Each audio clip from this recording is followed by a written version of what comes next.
మహోన్నతుడైన మా దేవ రక్షక నీకు స్తోత్రాలు నాయన. ఉదయకాల సమయంలో ఇప్పటిదాకా నీ బిడ్డల కీర్తనలతోనూ, వాక్య పఠనంతోనూ, వాక్య ధ్యానంతోనూ నేను వహింపరిచిన విధానాన్ని బట్టి మీకు స్తోత్రాలు. అయా నైనా తండ్రి, ఇంకో సమయాన్ని మీరు మాకు ఇచ్చారు నాయన.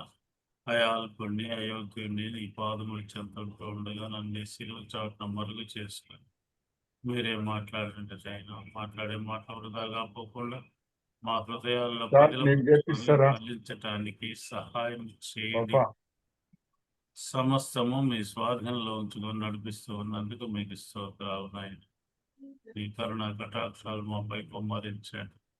నీ బిడ్డలు నాయన తండ్రి ప్రభువా, అయా కూర్చొని నీ మాటలు వినాలని జోమ్లో ఉండగా వారందరినీ దర్శించండి, వారి కుటుంబాలను దర్శించండి. చిన్న బిడ్డలు యవ్వనస్తులు వృద్ధాప్యంలో ఉన్నటువంటి వారిని అందరూ దయతో జ్ఞాపకం చేసుకొని సంరక్షించమని యేసుక్రీస్తు ప్రభునామమున ప్రార్థిస్తున్నాను తండ్రి.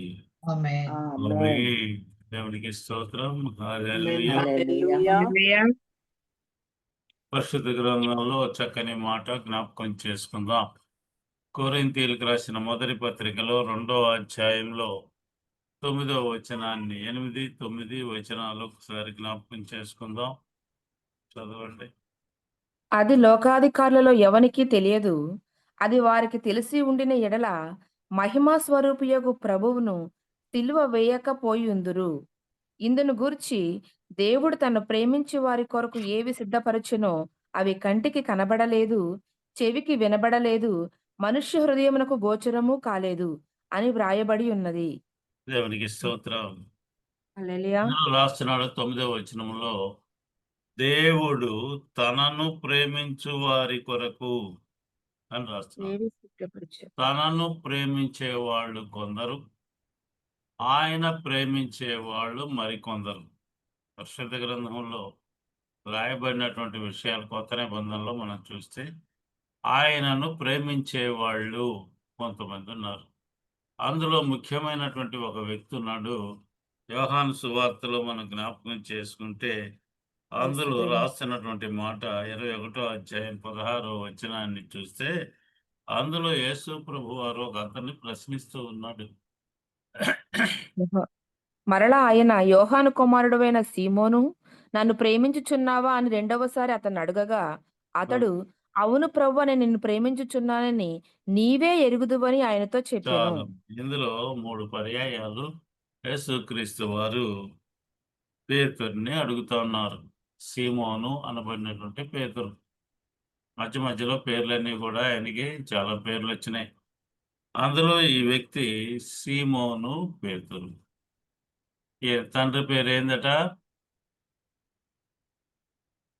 ఏం పేరు? అందులో రాశారు. యోహాను కుమారుడైన యోహాను కుమారుడు యోహాను కుమారుడైన సీమోను పేతురు అండి. సీమోను అంటే పేతురునే అడుగుతున్నాడు. ఏమయ్యా పేతురు, నువ్వు నా ప్రాణం పోయిందాకా నీ ఎమ్మటే ఉంటా అన్నావు, మళ్ళీ పోయావు, అక్కడికి పోయి చేపలు పడతా అన్నావు, నీతో పాటుగా జనాన్ని పట్టుకొచ్చావు, రకరకాల మాటలు మాట్లాడుతూ ఉన్నావే. నేను మళ్ళీ వస్తా అని చెప్పినా నువ్వు వినలేదు. వచ్చాను, నువ్వు చూసావు, బాగానే ఉంది. ఇప్పుడు నువ్వేం చేయాలో తెలుసా? నీవు నన్ను ప్రేమించు. ఎవరు ప్రేమించాలి ఇక్కడ? దేవుని ప్రేమించు. మనుషులందరూ, విశ్వాసులందరూ కూడా ఏం చేయాలి? దేవుని ఆయనను ప్రేమించాలి. యేసుక్రీస్తు వారు ప్రేమించినటువంటి శిష్యుడు ఇంకొక ఆయన ఉన్నాడు. ఆయన పేరేంది? యోహాను గారు. యోహాను గారిని యేసుక్రీస్తు వారు అతి సన్నిహితంగా ఉండేవాడు. ఆయన దగ్గరగా చూసేవాడు. యోహాను గారు యేసుక్రీస్తు వారికి బంధువు కూడా అవుతాడు. అలాంటి వ్యక్తికి ఏం చేశాడు? ఆయన తన తల్లిని అప్పగించినట్లుగా కనిపిస్తా ఉంది. 12 సంవత్సరాలు యెరూషలేములో ఉన్నారు.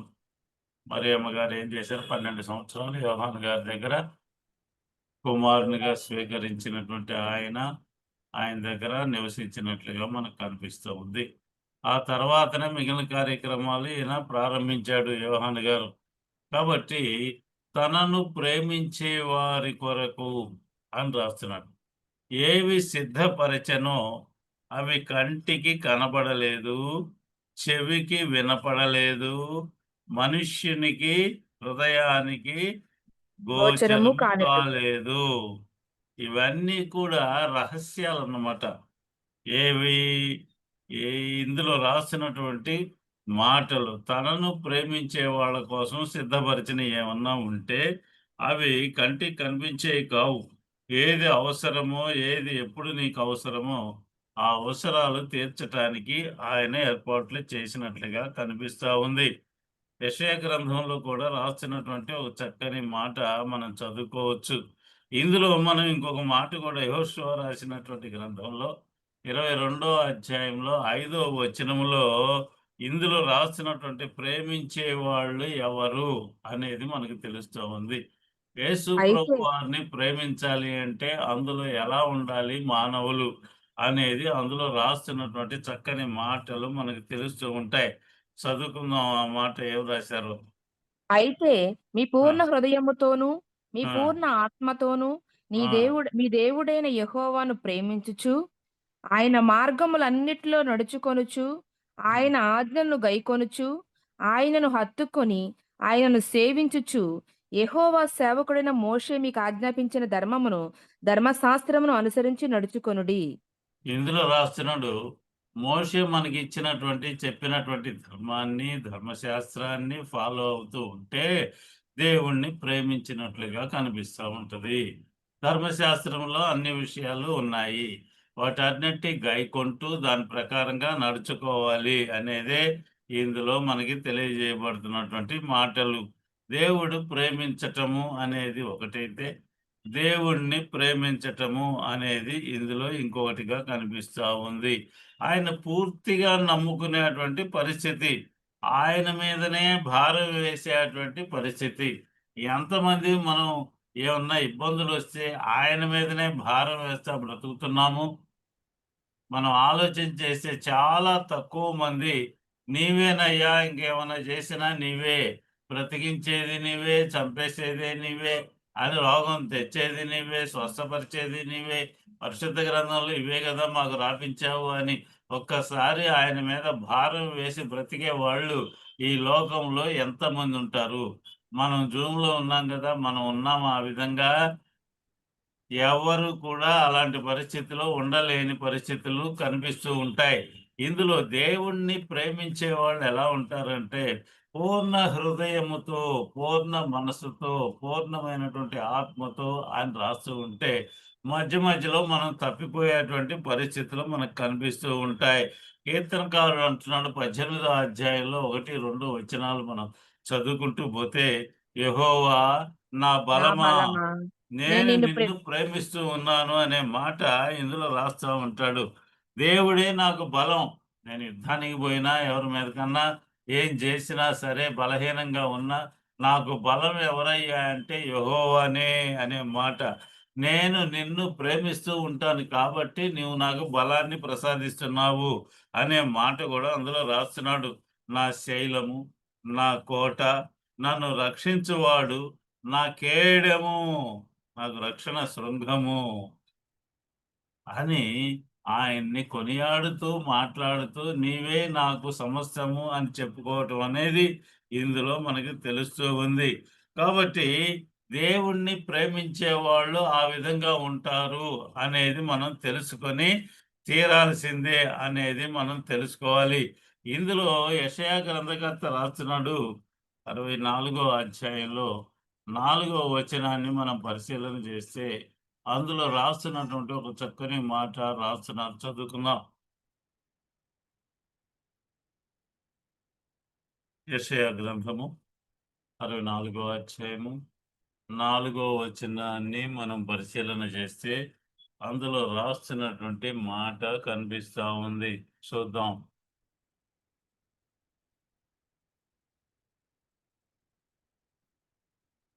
తన కొరకు కనిపెట్టువాని విషయమై నీవు తప్ప తన కార్యము సఫలము చేయు మరి ఏ దేవుని ఎవడు ఏ కాలమున చూచి చూచి ఉండలేదు. ఉండలేదు. ఈ దేవుడు కలడన్న అట్టి దేవుడు సమాచారము కలడు అన్న సమాచారము మనుషులకు మనుష్యులకు వినబడలేదు. వినపడలేదు. అట్టి సంగతి అట్టి వారికి సంగతి వారికి తెలిసి తెలిసి ఉండలేదు. ఉండలేదు అని రాస్తున్నాడు. తన కొరకు కనిపెట్టు వాని విషయమై నీవు తప్ప తన కార్యము సఫలము చేయు అంటున్నాడు. అంటే దేవుని కొరకు కనిపెట్టేటువంటి వాళ్ళకే ఇవన్నీ కూడా జరుగుతాయి. మిగిలినటువంటి వాళ్ళకి అసలు ఏమీ తెలియదు అని రాయబడతా ఉంది. ఇందులో తన కొరకు కనిపెట్టు వాని విషయమై నీవు తప్ప తన కార్యము సఫలము చేయు. ఆయన చేసే క్రియలన్నీ కూడా సఫలము చేసేటువంటి దేవుడైన సంపూర్ణంగా నీ కొరకు సిద్ధం చేసినటువంటి ఆ కార్యాలన్నీ కూడా సఫలం చేస్తాడు. అవన్నీ కూడా అలాంటి దేవుడు మిగిలిన వాళ్ళ విషయంలో మాత్రం ఇవన్నీ కూడా జరగవు. అవన్నీ కూడా వాళ్ళకి తెలియవు. అంటే తన కార్యము సఫలము చేయు మరి ఏ దేవుడు కూడా ఎవడు ఏ కాలములో కూడా చూచి ఉండలేదు. దేవుణ్ణి ఎరిగినటువంటి వాళ్ళు తప్ప మిగిలినటువంటి వాళ్ళు దేవుణ్ణి చూడటం కానీ, ఆయన మాటలు వినటం కానీ, ఆయన వద్దకు రావటం కానీ అసలు జరగలేదు అనేది ఇందులో రాస్తా ఉన్నాడు. ఏ దేవుడైనా సరే ఇలాంటి విషయాలు చేసేటువంటి దేవుడు ఉన్నాడు అని కూడా వాళ్ళకి సమాచారమే లేదట. అంటే ఏంటి? దేవుడు ఫలానా అని చెప్పినటువంటి వాళ్ళు లేరు వాళ్ళకి. ఆ సమాచారమే వాళ్ళకి తెలియచేయలేదు అని ఆ రోజులను గురించి తెలియచేస్తా ఉన్నాడు. అలాంటి దేవుడు, తనకు మేలు చేసే దేవుడు, మనల్ని రక్షించేటువంటి దేవుడు ఉన్నాడు అని వాళ్ళకి ఇంతవరకు తెలియలేదట. వారి సంగతి అసలు వారికి తెలిసి కూడా ఉండలేదు అని రాస్తున్నాడు. మనుషులకు వినబడలేదట. అంటే ఎవరు చెప్పటం లేదు. చెప్పినా వినిపించుకోనటువంటి పరిస్థితులు ఉన్న రోజుల్లో కొంతమందికి ఈ విషయాలు తెలియజేయబడలా. రక్షించాలి అనే ఉద్దేశం కలిగిన దేవుడు ఒక ఆయన ఉన్నాడు. ఆయన నిన్ను రక్షించటానికి సిద్ధముగా ఉన్నటువంటి దేవుడు అని ఎవరు కూడా ఎవరికి చెప్పలేదు. చెప్పితే వీళ్ళు వినేవాళ్ళేమో అనే పరిస్థితి అందులో కనిపిస్తా ఉంది. అట్టి సంగతి వారికి తెలిసి ఉండలేదు అని రాస్తున్నాడు.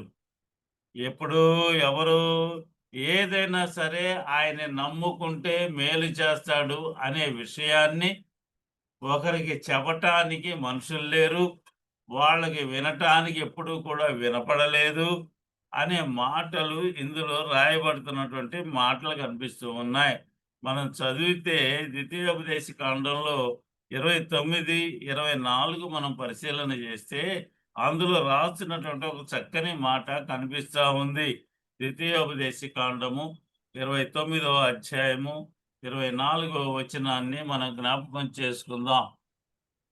యెహోవా దేన్ని బట్టి ఈ దేశమును ఇట్లు చేసెనో ఈ మహాకోపాగ్నికి హేతువేమో అని చెప్పుకొందురు. 29వ అధ్యాయము 24 29వ వచనము. ఓకే. రహస్యములు మన దేవుడైన యెహోవాకు చెందును. అయితే మనం ఈ ధర్మశాస్త్ర వాక్యములన్నిటిని అనుసరించి నడుచుకున్నట్లు బయలుపరచబడినవి ఎల్లప్పుడూ మన సంతతి వారి అగునని చెప్పుదురు. ఇందులో రాస్తున్నాడు రహస్యాలు ఏమన్నా ఉంటే, సీక్రెట్స్ ఏమన్నా ఉంటే, అంటే మానవునికి ఏం చేయాలి అనేది ఆయన అనుకుని ఉంటే అది మానవులకు తెలియదు అని ఇందాక తెలుసుకున్నాం కదా. ఆ రహస్యములు మన దేవుడైన యెహోవాకే చెందుతాయి. ఏమన్నా చెయ్యాలి అంటే అది మానవులకు తెలియకుండానే జరుగుతూ ఉంటాయి. కాబట్టి మానవులందరూ కూడా తెలుసుకోవాల్సింది ఏంటంటే ఈ ధర్మశాస్త్ర వాక్యములు అన్నిటినీ అనుసరించి నడుచుకునేటట్లుగా బయలుపరచబడ్డాయి. ధర్మశాస్త్రంలో ఏ విషయాలైతే తెలుసుకుంటున్నామో అవన్నీ కూడా ఎవరికి తెలియజేయబడ్డాయి అంటే దేవుణ్ణి నమ్ముకున్నటువంటి ప్రజలకు తెలుస్తూ ఉంటాయి. అవి ఎల్లప్పుడూ మనకి, మన సంతానానికి కూడా ఇవన్నీ కూడా సిద్ధపరిచినటువంటివి. ధర్మశాస్త్రంలో ఉన్నటువంటి విషయాలన్నీ కూడా మానవులకి, దేవుణ్ణి నమ్ముకున్నటువంటి వారికి అందరికీ కూడా తెలియజేయబడతాయి అని మనకి, మన సంతానానికి కూడా ఆ వాగ్దానాలు చెందుతాయి అని రాసినటువంటి మాట కనిపిస్తా ఉంది.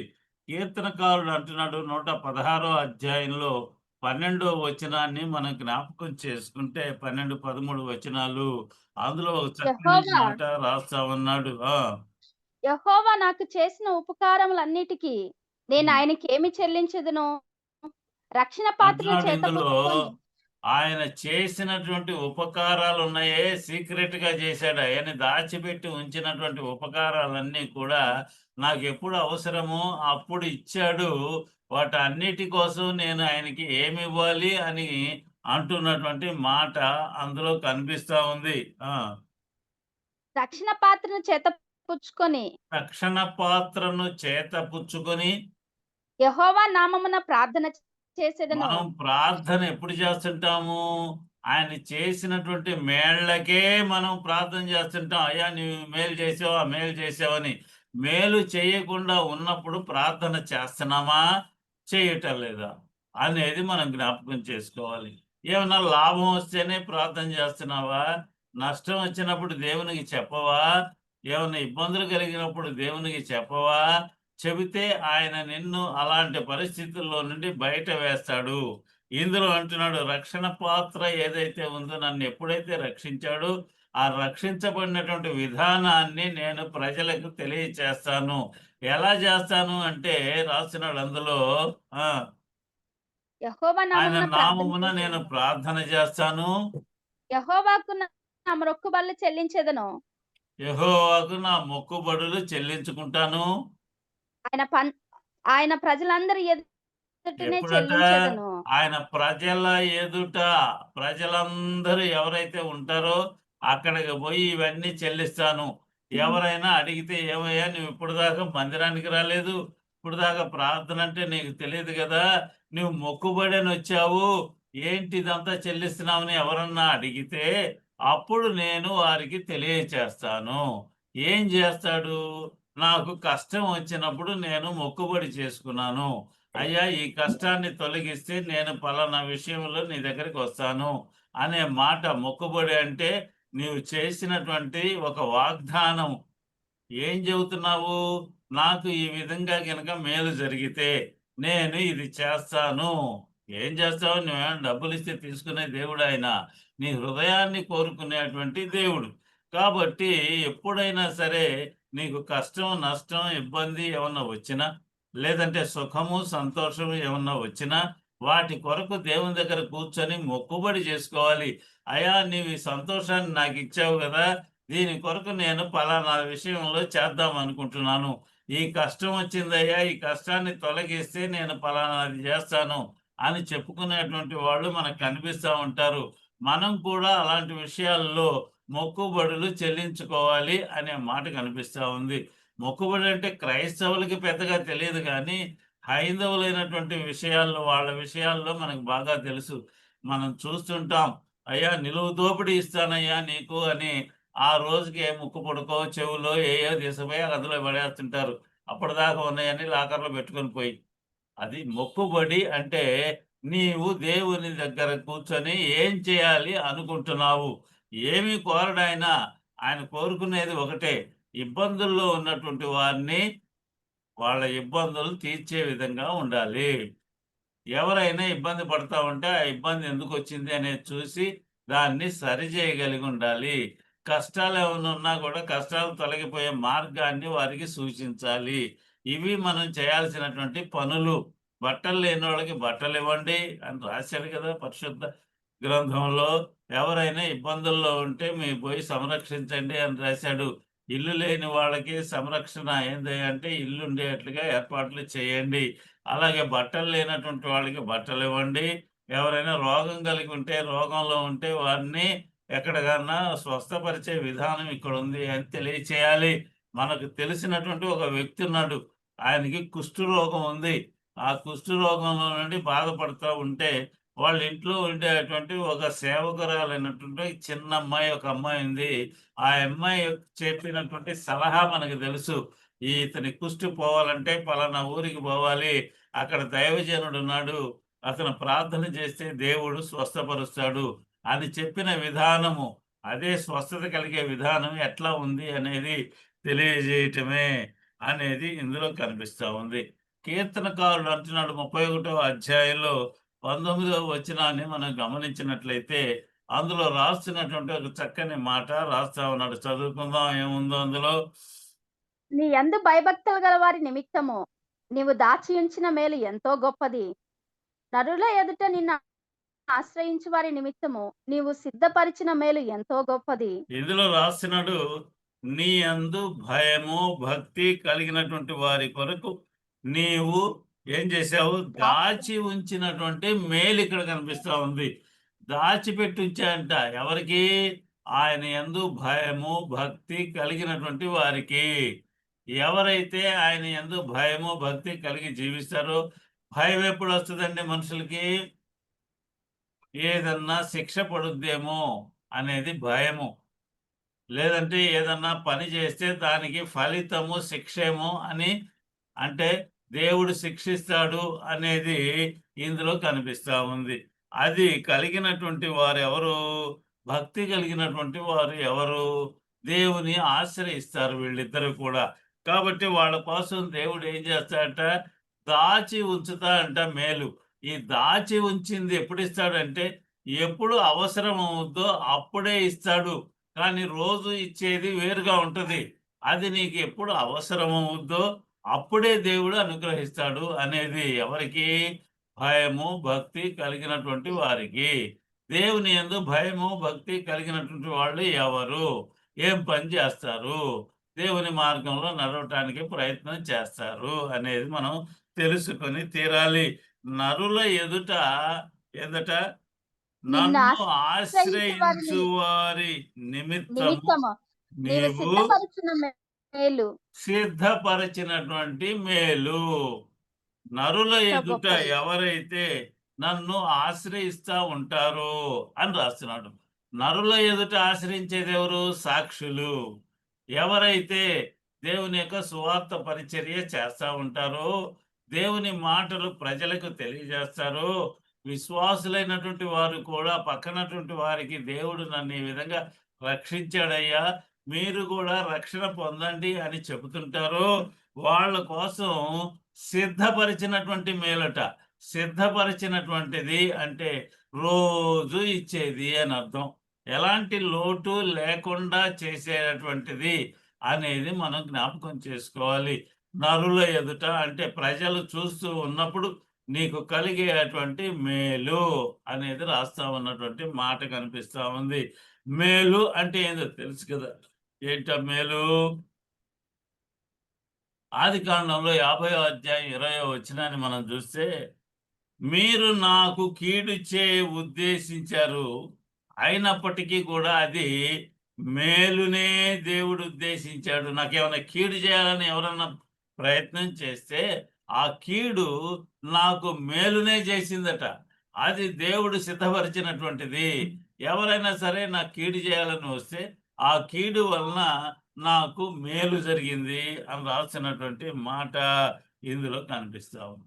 సంఖ్యాకాండంలో మనం చూస్తే 14వ అధ్యాయంలో 3వ వచనాన్ని మనం జ్ఞాపకం చేసుకుంటే, సర్వ సమాజం కూడా మేము ఐగుప్తులో ఎందుకు చనిపోలేదు అని అంటా ఉన్నారు. కీడు కోసం వాళ్ళు ఆశిస్తున్నారు.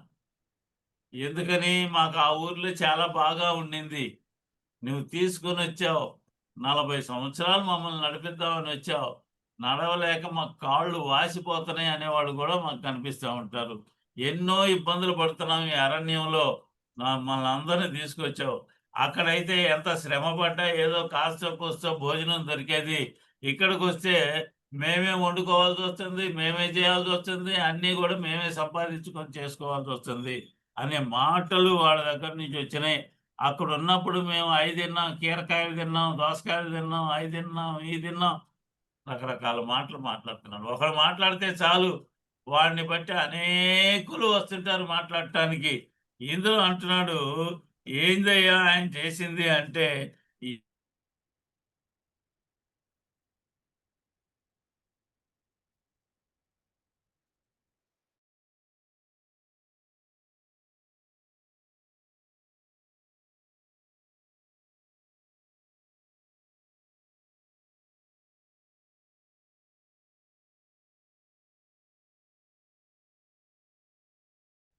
ఈ-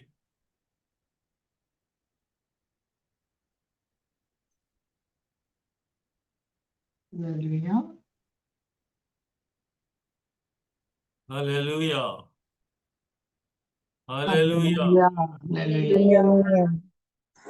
హల్లెలూయా. దేవునికి స్తోత్రం. ఇందులో తనను చూసినటువంటి మేలు, ఆయన చేసినటువంటి మేలు ఏందయ్యా? మీరు వండుకోని అవసరం లేదు, పొద్దున్నే లెగవండి చాలు, ఇదిగో ఈ మేలు మీకు చేస్తున్నాను, పరలోకంలో ఉండేటువంటి మన్నా మన్నా. అనబడినటువంటి ఆహారాన్ని మీకోసం నేను ఇస్తున్నాను. అదే మేలు ప్రజలకి, గొప్పదైనటువంటి ఆహారాన్ని భుజించేట్లుగా చేశాడు. ఎప్పుడు దేవుణ్ణి, అయ్యా మాకు ఇలాంటి కష్టాలు మీరు ఈ విధంగా మాకు ఇచ్చారు, ఏంటి ఈ కష్టాలన్నీ తొలగిపోయేది ఎప్పుడు? అడవిలో పుల్లలు ఏరుకోవాలా, పొయ్యి ముట్టించుకోవాలా, వంట వండుకోవాలా, ఇలాంటి పరిస్థితులన్నీ ఉన్నాయి, చాలా కష్టపడుతున్నాము అని దేవుని దగ్గర మొరపెట్టినప్పుడు అప్పుడు ఆయన మన్నాను కురిపించినట్లుగా కనిపిస్తా ఉంది. ఎంత గొప్పదైనటువంటి మాట! 91 కీర్తనల గ్రంథంలో 91 అధ్యాయంలో 14 వచనాన్ని మనం జ్ఞాపకం చేసుకుంటే అందులో ఒక చక్కని మాట రాస్తున్నాడు.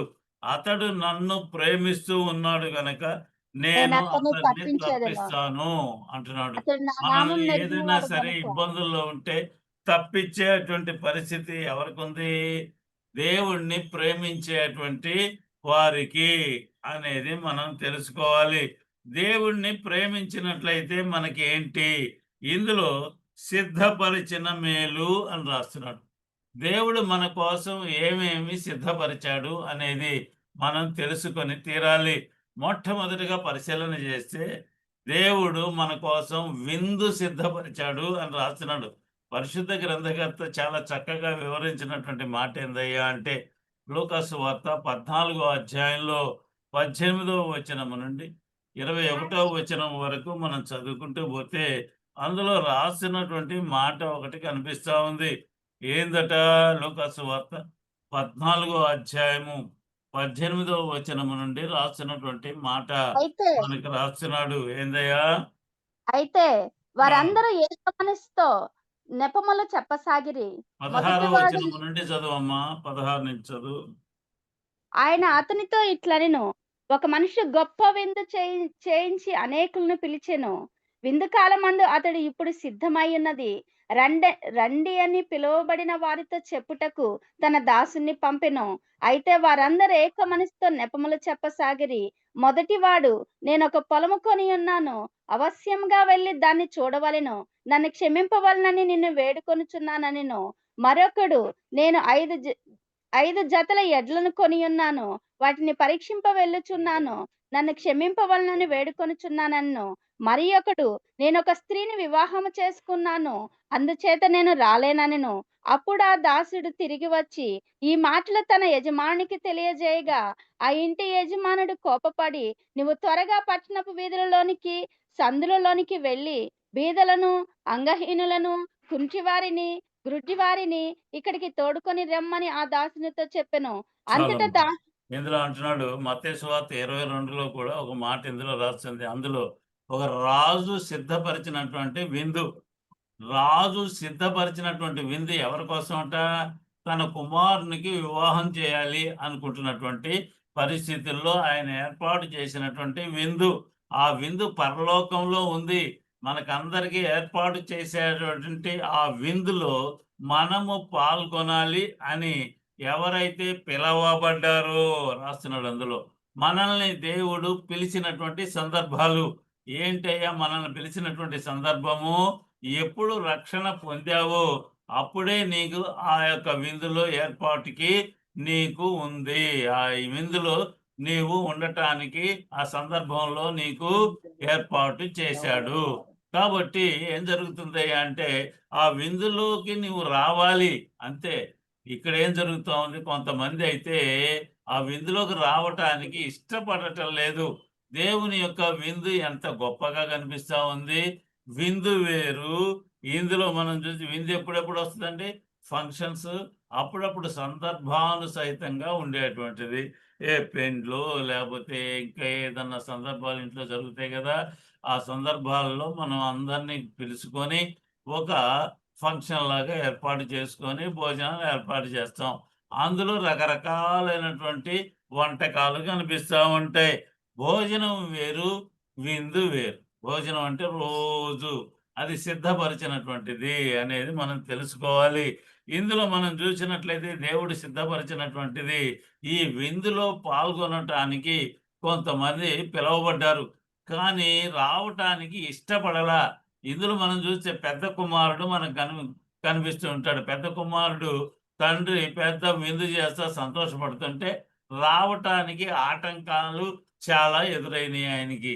నేను ఇప్పటిదాకా నీతో ఉన్నాను కదా, నేను ఉన్నప్పుడు నాకు ఒక మేక పిల్లను కూడా ఇవ్వలేదు, గొర్రె పిల్లని ఇవ్వలేదు, లేదంటే కోడి పిల్లని ఇవ్వలేదు. నేను సంతోషపడటానికి నా స్నేహితులతో నువ్వు నాకేమి ఇవ్వలేదు అని రాస్తున్నాడు. కానీ ఒక సందర్భాన్ని గుర్తు చేస్తున్నాడు. ఏంది, నీ డబ్బు, నీ కుమారుడు ఇవన్నీ తీసుకొని పోయి నాశనం చేసి వచ్చాడు. ఆనికి నీవు అతను రాగానే పెద్ద విందు చేస్తున్నావు అనే మాట రాస్తున్నాడు. ఇందులో అలాంటి వ్యక్తులే ఇందులో కనిపిస్తున్నారు.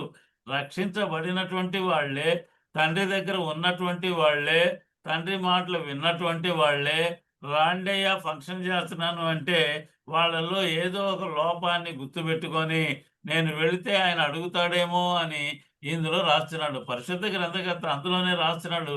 చదవబడినటువంటి మాటలో విందులో కూర్చున్నటువంటి వాళ్ళతో ఇలా వస్తూ చూస్తుంటే ఒక బట్టలు లేకుండా, అంటే వేరే బట్టలు, నలిగిపోయినటువంటి వస్త్రం ధరించినటువంటి వాడిని చూస్తుంటాడు. అక్కడ నలిగిపోయినటువంటి వస్త్రము నీలో ఉన్నటువంటి దేవునికి వ్యతిరేకమైనటువంటి మాటలు కలిగినటువంటి విషయాలు. దేవుడు నన్ను పిలిచాడు కదా, వీళ్ళందరినీ పిలిచాడు నాతో పాటు. మనకి తెలుసు కదా, దేవుడు 5 నాణ్యాలు ఇచ్చాడు, 2 నాణ్యాలు ఇచ్చాడు, 1 నాణ్యం ఇచ్చాడు. వాళ్ళు ఎలా పనిచేశాడు, వాళ్ళ సామర్థ్యాన్ని బట్టి పనిచేయటానికి ఇచ్చాడు. 1 ఇచ్చినోడేమో 5 పెట్టాడు, రెండోడేమో 2 సంపాదించాడు, 5 వాడు 5 సంపాదించాడు. వాని సామర్థ్యం ఆ విధంగా ఉంది. కానీ ఆ 1 ఇచ్చినోడు వాడు కూడా సేవకుడే. కానీ వాడు ఏం చేశాడు, ఇచ్చిన బహుమతిని దాచిపెట్టాడు. అలాంటి వాళ్ళు అక్కడ కూర్చున్నారు. వాళ్ళతో పాటుగా అనేకులను పిలిపించాడు. కూర్చున్నారు అందరూ. రక్షణ వస్త్రము ఆయనకి లేకుండా పోయాడు. అయినా కూడా ఫంక్షన్కి వచ్చాడు, కూర్చున్నాడు. చూసారా అలాంటి పరిస్థితి. ఎలాంటి వంకలు చెప్పారో మనకి అసలు చదువుకుంటా ఉంటే అందులో గొప్పదైనటువంటి మాటలు కనిపిస్తూ ఉంటాయి. మొట్టమొదట్లో ఏం కొన్నా అంట, ఒక పొలం కొన్నా అంట. అది ఇప్పుడు చూడాలంట. కొన్న తర్వాత చూసే విషయం ఎక్కడ ఉంటుందండి, ఆ పొలం చూడాలి, ముందుగానే చూసుకోవాలి. నీళ్ళు వస్తాయా రావా, రాళ్ల పొలమా, ఇంకా ఏమైనా పంట పండిందా, లేదంటే చవిటి నేల, లేదంటే ఊబులు ఉన్నాయా, అందులో దిగితే అందులో లోనికి వెళ్ళిపోతారా, పంట పండేది కాకపోతే దేనికి కొనుక్కున్నట్టు వాడు ఇప్పుడు చూస్తాడట. డబ్బులు ఇచ్చి అన్నీ అయిపోయిన తర్వాత అగ్రిమెంట్లు రాసుకున్న తర్వాత పోయి చూస్తే ఏంటి ఉపయోగం, అది చెబుతా ఉన్నాడు ఇందులో.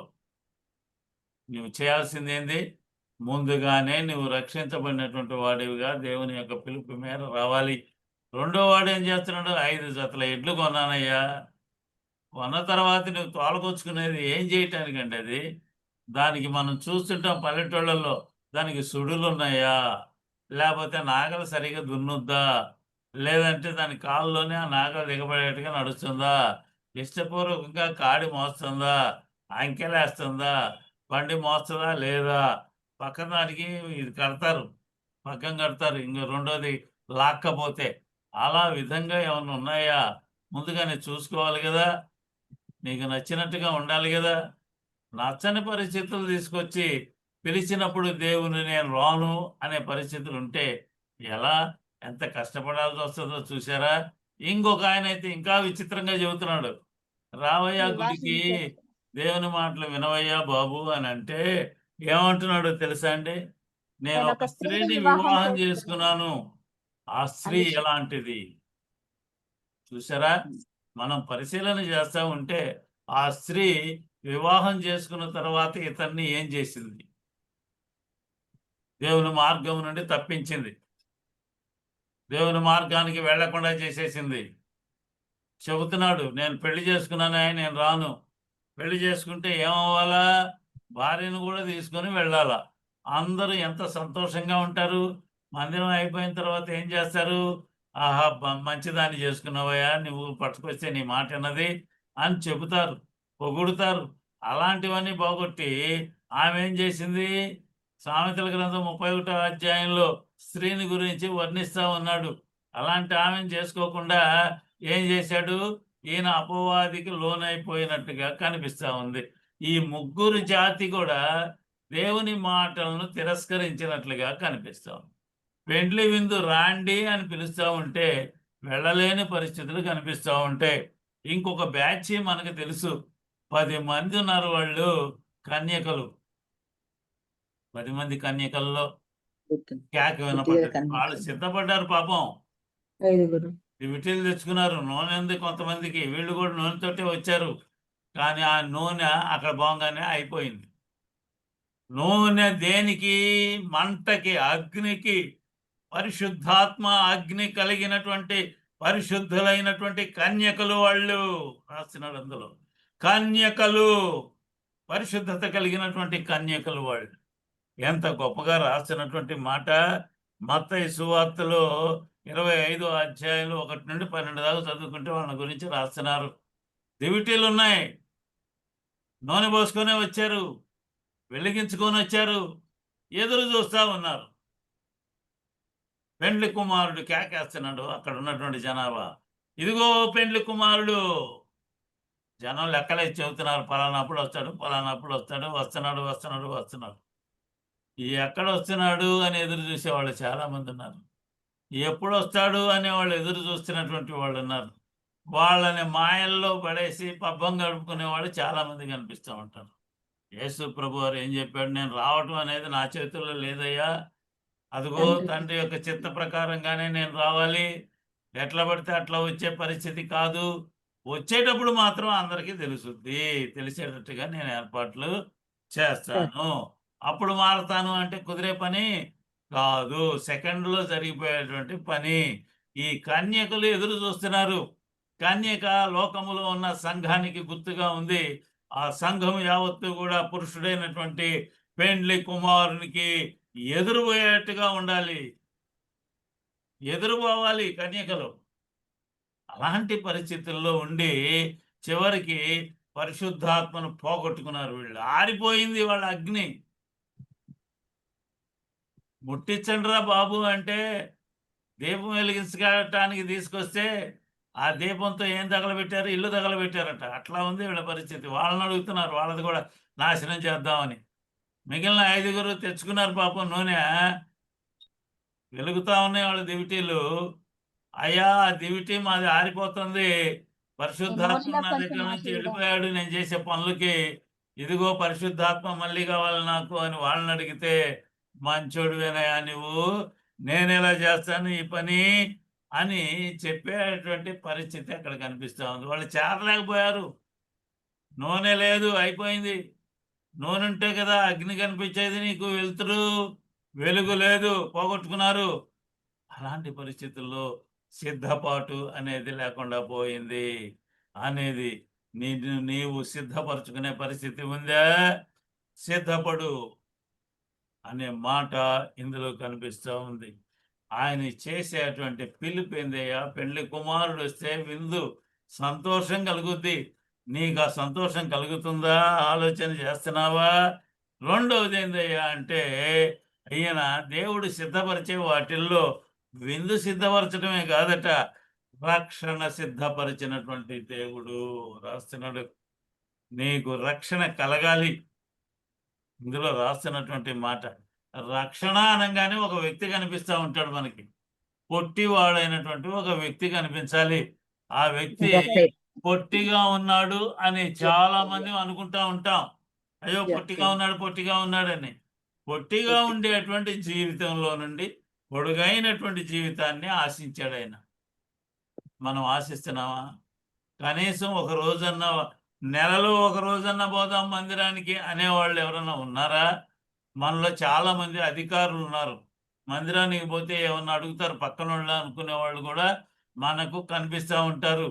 అలాంటి వాళ్ళు మందిరానికి పోలేరు. ఆటంకం అది. నేను వెళితే ఇప్పుడు పరిచయం చేసుకుంటాడు. పరిచయం కాస్త ఇంకాస్త ముందుకు పోతే వాడి అవసరాలు తీర్చమని అడుగుతాడు అని వీళ్ళు పోవటమే మానేసినటువంటి సందర్భాలు చాలా కనిపిస్తూ ఉంటాయి మనకి. ఇందులో ఈ జక్కయ్య అనేవాడు ఒక వ్యక్తి. ఆ వ్యక్తి ఏం పని చేసేవాడు కూడా అందులో రాశాడు. ఏం పని చేస్తున్నాడు? సుంకపు సుంకపు దత్తత గుత్తదారుడును సుంకపు గుత్తదారుడు. గుత్తదారుడును ఒక ఊరిని పాట పాడుకుంటారు. ఇవన్నీ టౌన్‌లో మనకి తెలియదు గానీ, పల్లెటూరులో ఉండేటువంటి వాళ్ళకి తెలుస్తది. పంచాయతీ వాళ్ళు ఏం చేస్తారంటే ప్రకటన చేస్తారు. పలానా అప్పుడు రండి, పాట పాడుకోండి.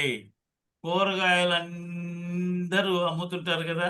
వాళ్ళ మీద పాట పాడుకొని, లేదంటే ఇంకేదైనా వ్యాపారస్తుల మీద పాట పాడుకొని, ఆ డబ్బు రొక్కంగా పంచాయతీకి కడితే, వీళ్ళేం చేస్తారంటే కొంతమందిని సుంకము వసూలు చేసే వాళ్ళని సుంకరి అంటారు. ఇతను సుంకపు గుత్తాదారుడు. వాడు ₹1,00,000కి పాట పాడుకుంటే, వాడికి ₹1,00,000 వసూలు చేసుకుంటే లాభం ఏమన్నా ఉంటదా? ఉండదు. కాబట్టి వీళ్ళు దానికంటే ఎక్కువ వసూలు చేయటానికి కొంతమంది జీతగాళ్ళని దగ్గర పెట్టుకుంటాడు. అక్కడికి పోయి వాడు కష్టపెట్టి జనాన్ని వసూలు చేస్తా ఉంటాడు. కాబట్టి వీడు యూదులు ఏమన్నారయ్యా అంటే వీడిని సుంకం గట్టిగా వసూలు చేస్తున్నాడు, బాధలు పెడుతున్నాడు కాబట్టి వీడు పాపి అని వాళ్ళు ఎంచుకున్నారు. సుంకం వసూలు చేసేవాడు సాదాసీదాగా ఉండడు. గట్టిగా బలంగా ఏర్పాట్లు చేస్తాడు. ఎవడైనా సుంకం అద్దె లేదంటే శిస్తు వసూలు చేయటానికి పోయినోడు రేపిస్తానంటే మళ్ళీ పోడు. చెంబు తపేళ బయటేస్తాడు. లేదంటే బయటేసి ఏలం వేస్తాడు. వాడి డబ్బులు వాడు వసూలు చేసుకుంటారు. అందువలన కష్టపెడుతున్నాడు కాబట్టి వాడిని పాపాత్ముడు అన్నారు. అలాంటి వాళ్ళల్లో ఈయన ఒకడు సుంకపు గుత్తాదారుడు.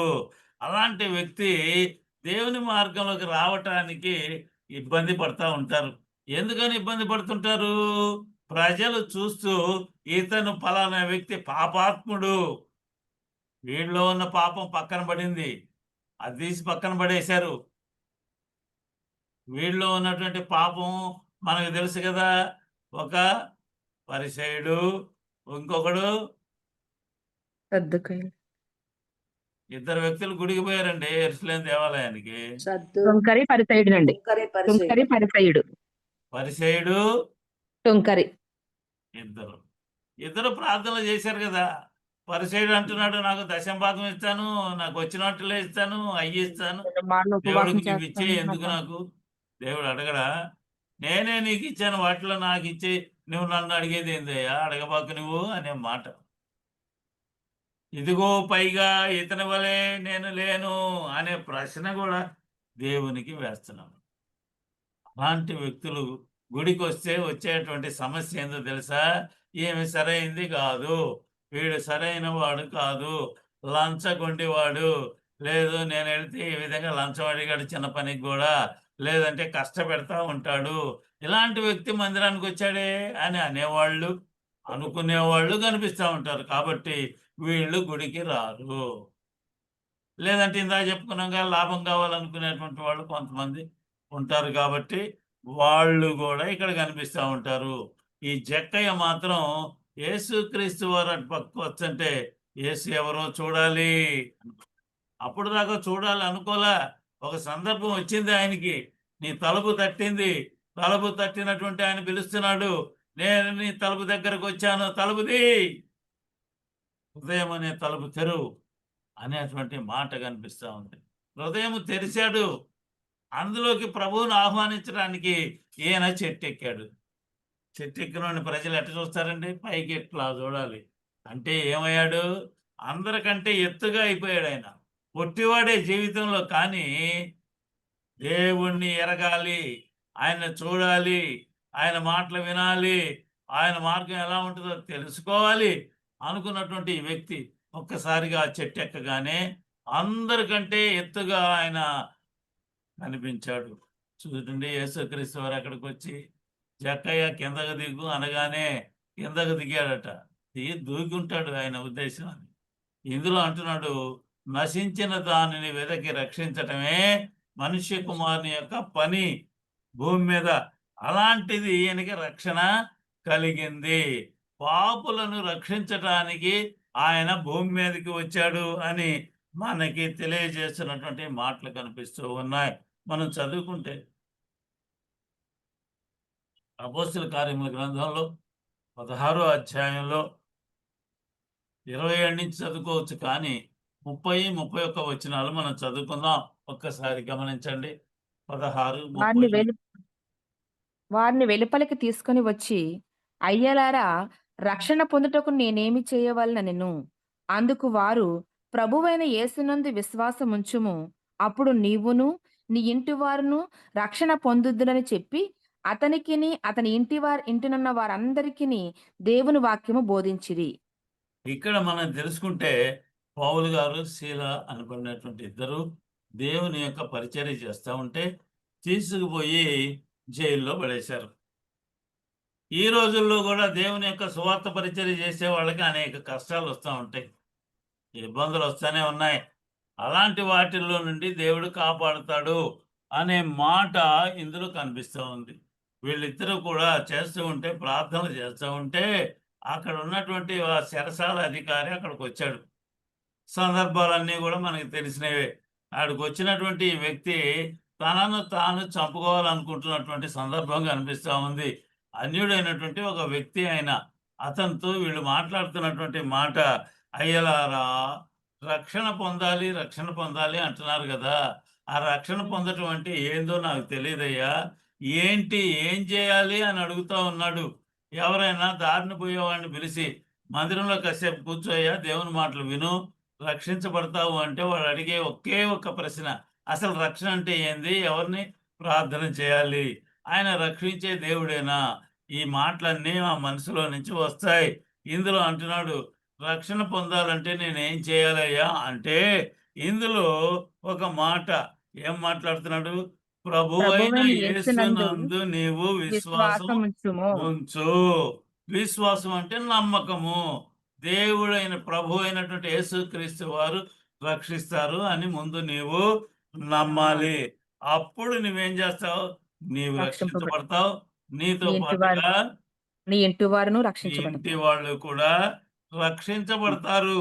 నీవు నీ ఇంటి రక్షించబడితే నీ ఇంట్లో వాళ్ళు ఎట్లా రక్షించబడతారు? ఆలోచన చేసావా ఎప్పుడైనా? నేను ఒక్కడనే మందిరానికి పోతాను బైబిల్ పట్టుకొని అంటే మీ భార్య, మీ బిడ్డలు రక్షించబడతారా? ఏం చేయాలప్పుడు? నీవు రక్షించబడే పరిస్థితిని చూసుకొని నీ భార్యని, బిడ్డలని తీసుకొని పోవాలి. స్త్రీ అయితే తన భర్తను వెంట తీసుకొని పోవాలి. నీ బిడ్డలని ఎమ్మడేసుకొని పోవాలి. అప్పుడు వాళ్ళు రక్షించబడతారు. అంతేగాని నువ్వు అంటే నీవు రక్షించబడతావు, బాగానే ఉంది. మిగిలిన వాళ్ళు కూడా రక్షించబడేట్లుగా నువ్వు ఏర్పాట్లు చేయాలి కదా. రోమీయులకు రాసిన పత్రికలో 10వ అధ్యాయంలో 9వ వచనాన్ని ఇంకొకసారి మనం గమనిస్తే, అందులో రక్షించబడాలంటే ఏం చేయాలి అనేది చాలా బాగా రాసినట్లుగా మనకు కనిపిస్తా ఉంది. చదువుకుందాం. అదేమనగా, యేసు ప్రభువని నోటితో ఒప్పుకొని దేవుడు మృతుల్లో నుండి ఆయనను లేపనని నీ హృదయమందు విశ్వసించిన ఎడల నీవు రక్షింపబడదువు. ఎంత రాస్తున్నాడండి ఇందులో? యేసు ప్రభువు అని నీ నోటితో ఒప్పుకోవాలి. నోటితో ఒప్పుకోవాలి అంటే నోటితో ఎలా వస్తుందండి? ఎక్కడి నుంచి వస్తుంది మాట? హృదయంలో నుండి వస్తుంది. హృదయంలో ఏమనుకోవాలి? దేవుడు మృతులలో నుండి ఆయనను ఆయనను లేపెనని. లేపెను. ఇందాక మనం చదువుకున్నాం కదా, అయ్యలారా రక్షణ పొందాలి అంటే ఏం చేయాలంటే యేసునందు యేసుక్రీస్తు యందు విశ్వాసం ఉంచు. విశ్వాసముంచుము. విశ్వాసం ఎలా వచ్చింది? ఏం చేస్తే వస్తది? మొట్టమొదటిగా ఏందట? నీవు యేసు నీ ప్రభువుని హృదయంలో నోటితో ఏం వినాలి? ఒప్పుకొని ఆయనను దేవుడు లేపాడు. చనిపోయినటువంటి ఆయన్ని ఆయన మృతుల్లో నుండి ఆయన లేపాడు. లేపినని ఆ హృదయమందు విశ్వసించిన ఎడల హృదయములో నీవు నమ్మితే అప్పుడు నీవు రక్షించబడతావు అనే మాట ఇందులో రాసినటువంటి మాట కనిపిస్తూ ఉంది. ఎంత గొప్పదైనటువంటి మాట! ఇదే రక్షణ సమయము. రక్షించబడే సమయాన్ని దేవుడు నీకు ఇచ్చాడు. ఇక ముందు నీకు రక్షించబడే అవకాశము ఉంటదో ఉండదో రాస్తున్నాడు. కొరింథీయులకు రాసిన 2వ పత్రికలో 6వ అధ్యాయంలో 2వ వచనాన్ని మనం గమనిస్తే అందులో రాస్తున్నటువంటి ఒక చక్కని మాట కనిపిస్తూ ఉంది. ఇది మిక్కిలి అనుకూలమైన సమయం. అనుకూలమైన సమయము. నేడే ఇదిగో రక్షణ ఇదే రక్షణ దినము. ఇదేనండి రక్షణ దినం. ఎప్పుడు రాశారండి? ఎప్పుడో రాసినటువంటి ఈ మాటలు. కొరింథీ సంఘానికి రాసినటువంటి మాటలు. అనుకూల సమయం ఏంటయ్యా అంటే, నువ్వు ప్రార్థన చేస్తే అడిగేవాడు లేడు. బైబిల్ చదివితే అడిగేవాడు లేడు. వాక్యం చెబితే అడిగేవాడు లేడు. ఎప్పుడు? ఇప్పుడే. తర్వాత నువ్వు ప్రార్థన చేయటానికి ఎవ్వరు ఒప్పుకోరు. బైబిల్ చదువుతాను, చెబుతాను అంటే ఎవరు ఒప్పుకునే పరిస్థితి రానే రాదు. అనుకూలమైన సమయము. రక్షణ దినం ఏదన్నా ఉంటే ఇదే. ఇక ముందు నీకు లేదు. ఒకప్పుడు ఆకాశపు వాకిళ్ళు విప్పి ప్రజాలనంతా భయంకరమైనటువంటి నీళ్లు భూమి మీద వలకబోసినటువంటి దేవుడు ఎంతమందిని రక్షించాడు? దేవుణ్ణి నమ్ముకున్నటువంటి ప్రజల్నే రక్షించాడు. ఎంతమంది రక్షించబడ్డారంటే దేవుణ్ణి నమ్ముకున్నోళ్ళు వాళ్ళే. అని కనిపిస్తున్నారు. మిగిలిన 8 మంది. ప్రపంచం అంతా కూడా దేవుణ్ణి నమ్ముకోలేదు. రక్షణ దినము అనేది వాళ్ళు పాటించలేదు. దేవుణ్ణి అడగలేదు. అనుకూల సమయాన్ని దేవుడు నీకు ఇచ్చాడు. ఎందుకని? ఆయన అందరికీ చెప్పాట. 120 సంవత్సరాలు చెప్పాట అందరికీ. ఎవడు నమ్మలా. పొద్దున్నే లేచారు, మళ్ళీ పొలానికి పోయారు, ఏదో చేద్దాం అనుకున్నారు. పశువులు కాయటానికి పోయారు, లేదంటే రకరకాల పనులు జీవనోపాధి కోసం చేస్తానే ఉన్నారు వాళ్ళు. వాళ్ళకి అందరికీ దేవుడు తెలియజేశాడు ఇతని ద్వారా. కానీ రక్షించబడేటువంటి పరిస్థితి వాళ్ళకి లేదు. అదే రక్షించబడినట్టయితే ఇంకా జనులు ఎక్కువగా ఉండేవాళ్ళు. ఇప్పుడున్నటువంటి పరిస్థితులు కూడా అవే. నీకేం జరుగుతుందయ్యా? రక్షించబడే దినం ఇదయ్యా చెబుతుంటే నాకు ఈ రక్షణ వద్దు, ఏమొద్దు. నేను సిగరెట్లు తాగుతా, గంజాయి తాగుతా, బజార్లమ్మడి తిరుగుతా, ఇష్టానుసారమైన పనులు చేస్తాను. వీటన్నిటికీ ఆటంకపరిచేది ఎవడో చూస్తా అనేవాళ్ళు కూడా మనకు కనిపిస్తా ఉన్నారు. ఇంకొకటి ఏంటంటే భోజనము సిద్ధపరుస్తాను అంటున్నాడు. ఈ భోజనము అనేది ఎప్పుడు? రోజు ఏర్పాటు చేసేది. ఈ రోజు భోజనం చేయకపోతే సాయంత్రానికల్లా నీరసం వచ్చి పడిపోతాము అనేది మనకు కనిపిస్తుంది. కీర్తనకారుడు అంటున్నాడు 23వ అధ్యాయంలో 5వ వచనాన్ని, శత్రువుల ఎదుట నాకు నీకు భోజనము భోజనము సిద్ధపరిచావు. నా శత్రువులు ఎవరైతే ఉన్నారో వాళ్ళ ఎదుట నీవు నాకు భోజనము సిద్ధపరిచావయ్యా అనేటువంటి పరిస్థితి ఇందులో కనిపిస్తావు. అంతేనా? అంతేకాదు, భోజనం ఎవరో? జీవాహారమైనటువంటి ప్రభువు. రోజు ఆ ఆహారాన్ని నువ్వు భుజించాలి అనేది గుర్తు చేస్తున్నాడు ఇందులో. శత్రువు ఎదుట, అపవాది ఎదుట భోజనం యేసుక్రీస్తు వారిని జ్ఞాపకం చేసుకుంటున్నాను అనే మాట అందులో తెలియజేయబడతా ఉంది. అపవాది ఎదుట నీవు కూర్చొని యేసుక్రీస్తు వారిని ధ్యానం చేస్తున్నాను అనే మాట అపవాదికి తెలిస్తే అక్కడ నిలబడదు అనేది మనకి తెలుస్తూ ఉంది. 4వది ఏందయ్యా? నీకు జీతము లేదంటే బహుమానము సిద్ధపరిచేటువంటి దేవుడు మన దేవుడు. ఆయన సిద్ధపరిచే వాటిల్లో ఇందులో బహుమానాలు మనకు కనిపిస్తూ ఉంటాయి. కొరింథీయులకు రాసిన మొదటి పత్రికలో 3వ అధ్యాయంలో 15వ వచనాన్ని మనం జ్ఞాపకం చేసుకుంటే ఇందులో రాస్తున్నాడు, పునాది మీద ఒకడు కట్టినటువంటి పని నిలచిన ఎడల. పునాది అయినటువంటి వాడెవరు? పునాది ఎవరండి? యేసుక్రీస్తు వారు పునాది. పునాది మీద ఇల్లు కట్టాలి. ఆ ఇల్లు నిలిచిన ఎడలా అంటున్నాడు. నువ్వు చెప్పే మాటలు ఎదుటివాడు వింటే, వినేటట్టుగా నువ్వు చెబితే, నిలిస్తేనే నీకు జీతం వస్తుంది. నిలవకపోతే జీతము ఇవ్వడు దేవుడు. నీకు జీతం రావాలి అంటే ఆ పునాది మీద ఇల్లు కట్టించబడాలి. ఇల్లు కట్టించబడాలి అంటే వాని హృదయంలో దేవుని యొక్క మాటలు నిలబడేట్లుగా నువ్వు మాట్లాడాలి. ఎంత చక్కని మాట అందులో రాసినటువంటి మాటలు కనిపిస్తావు. యెషయా గ్రంథకర్త అంటున్నాడు 62వ అధ్యాయం 11వ వచనంలో మనం చదువుకుంటూ పోతే ఒక చక్కని మాట కనిపిస్తూ ఉంది. రక్షణ నీ యొద్దకు వచ్చుచున్నది, ఇదిగో ఆయన ఇచ్చు బహుమానము ఆయన యొద్దనే ఉన్నది, ఆయన యొక్క జీతము ఆయన తీసుకొని వస్తాడు అనే మాట రాస్తా ఉన్నాడు. జీతము ఆయన దగ్గరే ఉంటుందండి. ఆయన తీసుకొచ్చి నీకు ఇవ్వాలి. ఈ రోజుల్లో బ్యాంకులో అకౌంట్లో ఉంటే బటన్ నొక్కి అకౌంట్లో వేసేస్తున్నారు. ఆ రోజుల్లో అది లేదు. ఎవరైనా యజమానుడు వచ్చి నీకు జీతం ఇస్తే ఆ జీతాన్ని ఖర్చు పెట్టుకునే పరిస్థితులు నీకు. ఇదిగో నీ నీ యొద్దకు వచ్చుచున్న రక్షణ అనబడేటువంటి జీతము ఆయన చేతిలో ఉంది.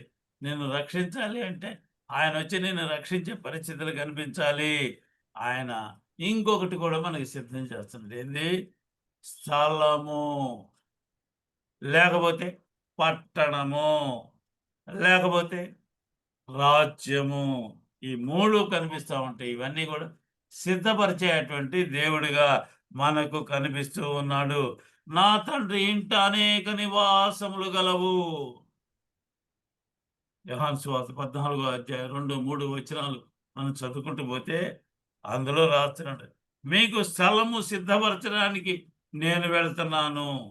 స్థలం ఒకటి మనకు సిద్ధపరిచేది ఆయన. నీకు కట్టాలి ఇల్లు. ఇందిరమ్మ ఇల్లు అన్నారు, స్థలాలు ఇచ్చారు, తర్వాత ఫండ్స్ ఇచ్చారు, కట్టుకున్నారు అనుకో. కట్టుకునేది నువ్వే, కట్టాల్సింది నువ్వు చేసే పనులే. పని చేయాలి, ఇల్లు కట్టబడుతుంది. అలాగే జగనన్న ఇల్లు, అలాగే చంద్రబాబు గారి ఇల్లు, స్థలాలు ఇస్తున్నాడు కదా. ఆ విధంగానే జరుగుతూ ఉంటాయి. స్థలం మాత్రమే వస్తుంది, ఇల్లు కట్టుకోవాల్సిన పరిస్థితి నీది. ఇల్లు తర్వాత 10 ఇళ్ళు కడితే అదే ఊరు అవుద్ది, అదే పెద్ద పట్టణం అవుద్ది. అంతటితో కాదు, ఆ పట్టణాన్ని పరిపాలించడానికి ఒక రాజ్యము, ఆ రాజ్యాన్ని పరిపాలించడానికి నిన్ను ఏర్పాటు చేసే పరిస్థితి ఉందా అనేది నువ్వు జ్ఞాపకం చేసుకోవాల్సిన పరిస్థితి దేవుడు కల్పిస్తా ఉన్నాడు. సహోదరుడా, నువ్వు రాజ్యాన్ని ఏలే అంత పరిస్థితి ఉందా? లేదా ఒక పట్టణంలో మనం చూస్తున్నామండి, మాకు దగ్గరలో గుంటూరు ఉంది, పెద్ద పెద్ద ఇళ్ళన్నీ చుట్టూ ఉన్నాయి, మధ్యలో గుడిసేసుకొని నేను ఉంటాను అంటే ఉంచుతారు, నిన్ను పీకి అవతలేస్తారు. అలాంటి పరిస్థితి వద్దు. పట్టణము అంటే నీవు కూడా ఒక గొప్పదైనటువంటి ఇల్లు నిర్మించుకోవాలి. స్థలం దేవుడు ఇస్తాడు నీకు. పరలోకంలో ఉన్నటువంటి ఒక స్థలాన్ని దేవుడు ఇచ్చాడు. దానికి గుడి చేసుకుంటావో, రేకులు వేసుకుంటావో, డాబా వేసుకుంటావో, అపార్ట్మెంటే కట్టుకుంటావో, అది నీ ఇష్టం. నువ్వు చేసే పనులను బట్టి నీ జీతం ఉంటుంది. ఆ జీతాన్ని బట్టి నువ్వు కట్టుకునే పరిస్థితి ఉంటుంది. కట్టుకున్నావు పట్టణాన్ని, కానీ నీకు ఒక రాజ్యం కూడా దేవుడు ఇస్తాను అంటున్నాను. రాజ్యం ఇచ్చాడంటే నీకు బహుమానం ఏముంటుంది? తల మీద పెద్ద కిరీటం ఉంటుంది అనేది నీవు తెలుసుకొని తీరాలి. అలాంటి కిరీటాన్ని పొందటానికి నువ్వేం చేయాలి? ఏర్పాట్లు చేసుకోవాలి. తనను ప్రేమించే వాళ్ళ కొరకు ఆయన ఏది సిద్ధపరిచాడు అనేది నీకు తెలియదు. నీవు అక్కడికి వెళ్ళిన తర్వాత నీకు తెలుస్తుంది అనేది నీకు అందరికీ తెలియజేస్తుంది. ఈ నా మాటలు ముగిస్తాను. దేవుడి కొద్ది మాటల్ని మన వినికిడిలో దీవించగాక. ఆమేన్. ప్రార్థన చేసుకుందాం. మహోన్నతుడా, మహాగణుడా, పరిశుద్ధుడు, నిత్య నివాసివైన దేవుడవు, రక్షకుడు అయిన ప్రభువా, అయ్యా ఈ ఉదయకాల సమయాన్ని మీరు మాకు ఇచ్చారు నాయన. సహాయం చేసే దేవుడు నాయన, మీకు స్తోత్రాలు. జూములో ఉన్న ప్రతి బిడ్డను రైతు జ్ఞాపకం చేసి ప్రతి ఒక్కరూ ఆశతో ఎదురు చూస్తూ ఉన్నారు. నువ్వు మా కోసం ఏం సిద్ధపడి చేశావు, ఏది నాయన ఇవ్వాలనుకుంటున్నావు? మాకైతే కనపడదు, వినపడదు అని రాశారు నాయన. అవునయ్యా, నువ్వు ఏ మేలు మాకు ఇస్తావు అవి మాకైతే తెలియదు. కష్టాల్లో దాన్ని తప్పించుకునే మార్గాన్ని మీరు తెలియజేస్తారు. సుఖాల్లో నిన్ను అయా కొనియాడేటువంటి పరిస్థితిని మాకు కలిగజేస్తారు. అలాంటి పరిస్థితులు మాకు కలిగజేస్తున్నందుకు మీకు స్తోత్రాలు నాయనా, స్తోత్రాలు. పరిశుద్ధుడు అయిన ప్రభువా, నిన్ను ప్రేమించేటువంటి పరిస్థితిని మాకు కలగజేయండి. ప్రేమించటము అంటే పూర్ణమైనటువంటి హృదయంతో నిన్ను వెతకటము, నీ మార్గంలో నడవటం. అలాంటి పరిస్థితి మాకు తెలియచేయండి, పరిస్థితిని కలగచేయండి. అలాగే జూమ్లో ఉన్న బిడ్డలందరినీ దయతో జ్ఞాపకం చేసుకోండి. ఆయా రుగ్మతలతో బాధపడుతున్నటువంటి వాళ్ళు ఉన్నారయ్యా, సహాయం చేయండి. అయా నీ సేవకుడు సుందరరావుని, అలాగే తన భార్య అయా నాయన తండ్రి ప్రమీలాను, అలాగే నాయన తండ్రి ప్రభు ఆ సంఘంలో ఆయా జూమ్లో ఉన్న ప్రతి బిడ్డను రుగ్మతలతో ఉంటే స్వస్థపరచండి దేవ. సంపూర్ణమైనటువంటి ఆరోగ్యాన్ని దయచేయండి. పరిశుద్ధుడ అపవాది క్రియలతోనైనా తండ్రి ప్రభువా ఆయా ఇబ్బందులు పడుతున్నటువంటి వాళ్ళు ఉన్నారు, వారందరినీ రక్షించండి. అపవాదిని పారద్రోలండి. పరిశుద్ధుడా నీ కృపలో జ్ఞాపకం చేసుకొని సంరక్షించండి. పగలంతటిలో నీ సన్నిధి తోడుగా ఉంచి నడిపించమని యేసుక్రీస్తు ప్రభునామమున ప్రార్థిస్తున్నాను తండ్రి. ఆమేన్. ఆమేన్. పరలోక ప్రార్థించు. పరలోకమందున్న పరలోకమందున్న మా తండ్రి, నామ